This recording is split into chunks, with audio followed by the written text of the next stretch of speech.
मिथिला भवन बनने से बहुत सारे लोगों को बहुत फायदा है, क्योंकि हमें मालूम है कि इलाज कराने के लिए या फिर घूमने के लिए हमारे यहाँ से बहुत सारे ऐसे लोग आते हैं जो जिनको रोड पर सोना पड़ता है कई बार, जिनको जैसे बच्चे का एडमिशन कराना है तो कहीं भी सोना पड़ रहा है, यहाँ पे रहना, होटल बुक करना काफी महंगा है और बहुत मुश्किल भी है। तो इस प्रकार लोगों की बहुत सहायता भी होगी और मैं धन्यवाद देना चाहती हूँ महाराष्ट्र सरकार को, हमारे प्रताप सरनाईक जी, जिन्होंने लग करके मिथिला भवन के निर्माण में अपना पूरा सहयोग दिया है। पूरी कमेटी को मैं धन्यवाद देना चाहती हूँ, शुभकामनाएं देना चाहती हूँ। एक साल के अंदर मिथिला भवन तैयार हो जाएगा और मुझे बहुत खुशी है कि मैं आज जो भूमि पूजन समारोह है उसमें मुझे शामिल किया गया। मैं बस बार बार आते रहूं और मिथिला भवन में मुझे भी ठहरने का मौका। मैं पूरे यहाँ पर रहने वाले बिहार वासियों की तरफ से ही नहीं बल्कि पूरे बिहार राज्य की तरफ से आदरणीय विधायक आमदार श्री प्रताप सरनाईक जी को कोटि कोटि धन्यवाद देता हूँ।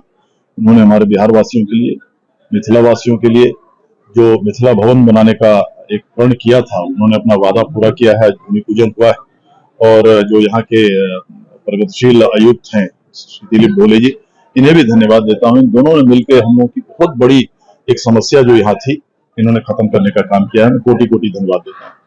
सर, मराठी में कुछ शब्द बोलेंगे? माझं शिक्षण महाराष्ट्र झालेलं आहे। मी 1965 मध्ये नाशिकला आलो शिकायला स्कूलमध्ये आणि त्यानंतर 1969 पासून 76 पर्यंत पुण्यात होतो फर्ग्युसन कॉलेज आणि ILS मध्ये। एवढे जिथे कुठल्याही दलाचे इथे पुढारी असतील सगळे माझे मित्र आहेत।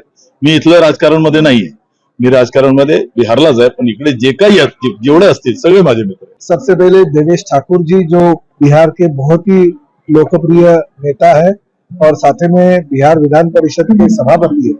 सबसे पहले तो मीरा भाईंदर शहर और मेरे कॉन्स्टिट्यूंसी में उन्होंने जो ये मैथिली समाज भवन का भूमि पूजन समारोह है उसके लिए उपस्थिति यहाँ पे जो दी है उसके लिए मैं उनका आभारी हूँ।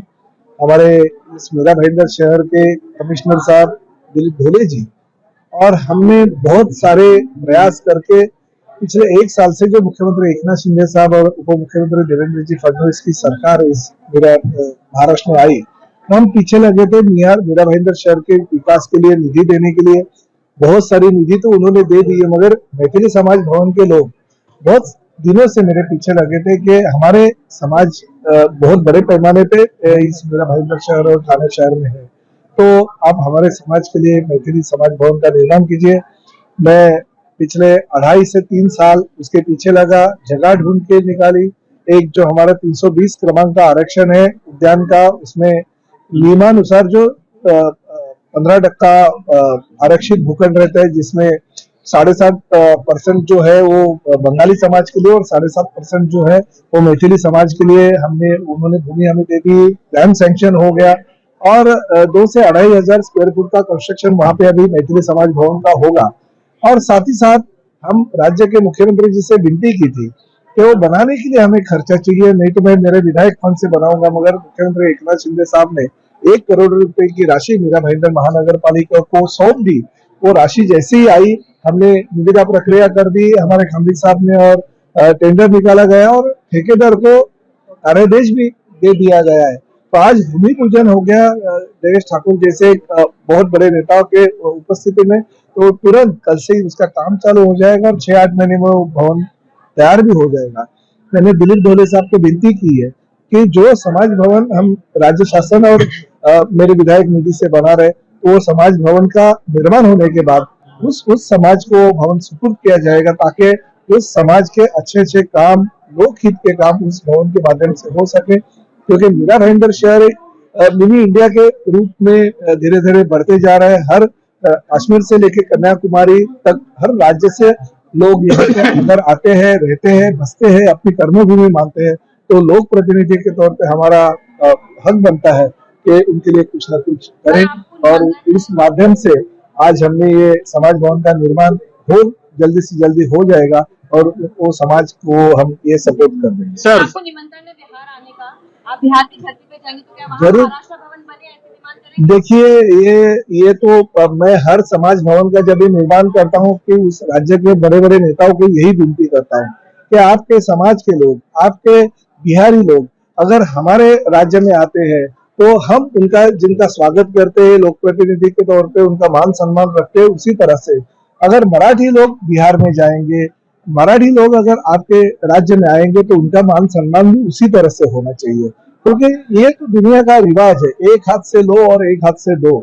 और मुझे इतना पता है कि देवेश ठाकुर जैसे नेता जिस राज्य में है उस राज्य में निश्चित रूप से जो हमारे मराठी विधायक के तौर पे या मराठी आमदार की मांग होगी वो पूरी हो जाएगी। अगर हमारे जैसे यहाँ के मैथिली समाज भवन के निर्माण के लिए लोगों ने मेरे पीछे लगे, वैसे ही अगर देवेश ठाकुर जैसे नेता के पीछे अगर वहां के हमारे मराठी लोग लगेंगे तो उनकी भी मांग वो पूरी कर देंगे। मगर लोगों ने पीछे लग के वो काम करवाना चाहिए। देखिए 7-8 साल से ये लोग हम मेरे पीछे पड़े थे, तभी ये समाज भवन हो गया। अगर हमारे वहां के लोग अगर इनके पीछे लगेंगे और बोलेंगे कि हमारे समाज के लिए मराठी लोगों के लिए कुछ भवन बनाओ, तो जल्दी निश्चित रूप से बनाओगे, क्योंकि आखिर हर देश में, हर राज्य, हर प्रांत में अलग अलग लोग अगर बसते तो उनके समाज के लिए कुछ न कुछ कर देने की भूमिका राज्यकर्ताओं की होनी चाहिए। सर, बिहार में मराठा भवन बने, उसके लिए कुछ कहना चाहेंगे? आपको जानकर खुशी होगी कि मेरे ही मेहनत से आज से 8 साल पहले बिहार सरकार ने वहां के महाराष्ट्र मंडल के लिए जमीन भी दे दी, पैसे भी दे दी। बहुत भव्य तिलक भवन वहां बना हुआ है। माननीय RS गवई यहाँ पर गवर्नर थे, राष्ट्रपति यहाँ के बहुत बड़े नेता थे, यहाँ विधान परिषद में सभापति भी थे और हमारे यहाँ गवर्नर थे। उन्हीं के हाथ से उनका उद्घाटन भी कराया था। और हर साल वहां पर जितने मराठी लोग हैं वहां गणपति उत्सव मनाते हैं, ये वहां हो चुका है। धन्यवाद। आज तो बिहार विधान परिषद के सम्मानीय सभापति उनके शुभ हस्तों से यहाँ का भूमि पूजन तथा शिलान्यास का प्रोग्राम हो चुका है। यहाँ के कार्य सम्राट विधायक प्रताप सरनाईक साहब ने महाराष्ट्र शासन से सम्मान्य मुख्यमंत्री एकनाथ शिंदे साहब, सम्मान्य उप मुख्यमंत्री देवेंद्र फडणवीस साहब ने 1 करोड़ की राशि सरनाईक साहब की मांग के कारण दे दी है। और मैथिली समाज का बहुत दिन से जो डिमांड था, मांग थी कि हमारे यहाँ मैथिली समाज का एक भवन होना चाहिए, वो मांग आज सचमुच में साकार होने जा रहे हैं। उसका भूमि पूजन हो गया है। आने वाले 6-8 महीने में, समझो 1 साल के अंदर अंदर ये पूरा मैथिली समाज का भवन पूरा हो जाएगा और उनके सेवा में हाजिर हो जाएगा। महानगर पालिका इसमें क्या सहयोग देने वाली है? महानगर पालिका इसका अगर राशि कम पड़ी तो मेरा महापालिका अपने पास का राशि डालेंगे, साथ साथ में उसका निगाह देखभाल जो भी उसका मेंटेनेंस है, साथ में उसका सिक्योरिटी से लेकर हर एक चीज जो चीज कम रहेगी वो मेरा महापालिका फुलफिल करेगी। बहुत खुशी की बात है, मिथिला समाज के लिए मान सम्मान और प्रतिष्ठा की बात है। मैं माननीय विधायक प्रताप सरनाईक को सहृदय से धन्यवाद देता हूं, उनका आभार व्यक्त करता हूं कि उन्होंने हमारे समाज के मान सम्मान को बढ़ाया। यहाँ पे हम मिथिलावासी लोग आज बहुत खुश हैं और ऐसा लग रहा है कि यह मेरा कर्मभूमि अभी जन्मभूमि में बदलते जा रहा है। बस आज हम लोग बहुत खुश हैं और मैं सरनाईक साहब को बार बार धन्यवाद देता हूँ। हमारे बिहार से जो विधान परिषद के अध्यक्ष देवेश सिंह ठाकुर जी आए हैं, उनका भी मैं आभार व्यक्त करता हूं और पूरा मिथिलावासी को मैं बधाई देता हूं, उनको शुभकामना देता हूं।